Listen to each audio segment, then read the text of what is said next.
Let's get back to it. We're reading A Snicker of Magic by Natalie Lloyd, and I am Random Tree. We're on page 96, and let's get to it. Their accounts in their style of music said they were nothing but redneck farm boys. The paper called them homespun, shabby, and threadbare, but Oliver smiled. Instead of getting mad over it, Barry and Stone decided to embrace it. They liked the name so much that it became their stage name. The brothers Threadbare folks loved it, too, because folks loved them. Those dancing clothes and dancing crowds, never cared about shabby clothes. They were so grateful for a dancing day. My Aunt Chloe thinks threadbare means well-loved, I said. Chloe Harness? Uncle Oliver's smile widened. I didn't realize she was your kin. I nodded. My mama's sister. Huh. Oliver looked down at the grinds of the table, the same way Chloe looked off when she had finished talking about a particular topic.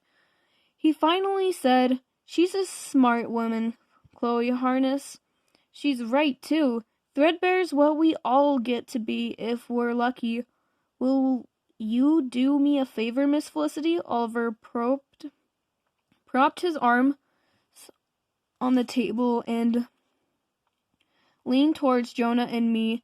Make sure you always find out both sides of a story before you decide what's true, all right? Sure thing, I said. I might have pondered how weird his words were if it weren't for the much bigger weirdness I realized. Oliver's dove tattoo, the tattoo I was 100% positive I'd seen on his arm not even an hour before, had disappeared. Before I could get my question out, thunder growled across the sky again. Oliver shot up out of his seat. Charlie Sue's bringing the car around to take y'all home. I guess that idiot weatherman was right. He said September 7th would be the rainiest day of the year. Jonah said something, but I couldn't hear him over the ringing in my ear.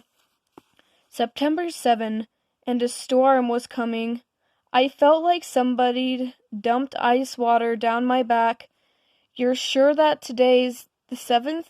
Jonah nodded. You okay? No, I seated out of my seat. The chair flipped backward against the shiny hardwood floors with a solid thunk. At the exact same time the chair hit the ground, thunder cracked the sky again. I have to go home now, right now. Jonah wheeled over to me. Are you scared of the storms? Storms and sevenths? I tried to breathe deep, but my chest couldn't suck in enough air. I'm not afraid of them, but Mama's superstitious about them. Every time we've ever left a town, it's always been on the 7th, or during a bad storm. When both things combine, I shivered. Mama always leaves, always. Rain blew sideways into my face as I ran up the stairs toward Chloe's apartment. Flashes of purple lightning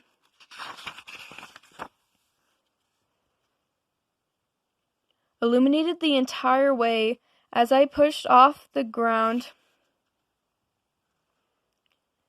and flung myself through the door. Just as I feared, Chloe's apartment was a full-on ruckus. Biscuit was half hidden underneath Chloe's couch. trembling at every climp of thunder. Franny sat on top of her little blue suitcase, which she dragged out of the middle of the living room floor. Before I even said her name, the floor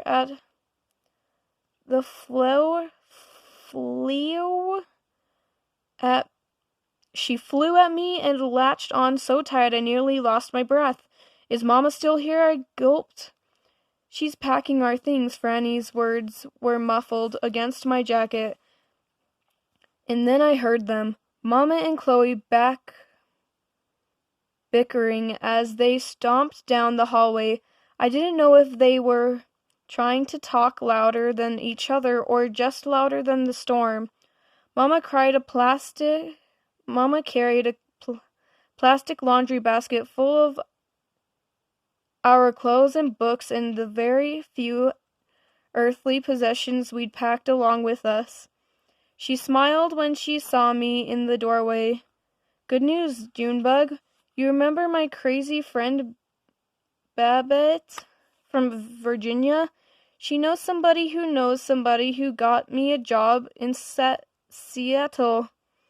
Can you believe it?" My throat felt scratchy and dry when I tried to swallow. "That's big news, all right." Chloe propped her hands on her hips. "Holly, you can't possibly be thinking about driving off in this mess." And back to arguing they went. The room was too loud and too full of thunder, lightning, and yelling. Franny Jo hugged me tighter like I was the only thing in the world she had to hold on to. Words floated up out of Mama's laundry basket and burst apart until the ceiling was made of lightning bolt letters that never reconnected. "I don't want to leave," Franny Jo blinked up at me. "Do something, please." "We can't go," I yelled so suddenly and so loud that I scared myself. Before I could talk myself out of it, I blurted out, "We can't leave because I'm in the talent show." I looked up at Mama and Chloe's shocked faces. "I'm a contestant in the Stoneberry duel. It's a big duel. The whole town's going to be there, and I can't leave now that I've promised to participate. I told Miss Lawson I'd read some of my poems. I hadn't actually done that yet, but it sounded like a fairly believable lie." Chloe cocked her head sideways. Mama's eyes narrowed, but not in a mean way. She looked like she was trying to figure out what the heck I was up to. "You hate public speaking, but I want to try again. But I want to try anyways." That was lie number 2.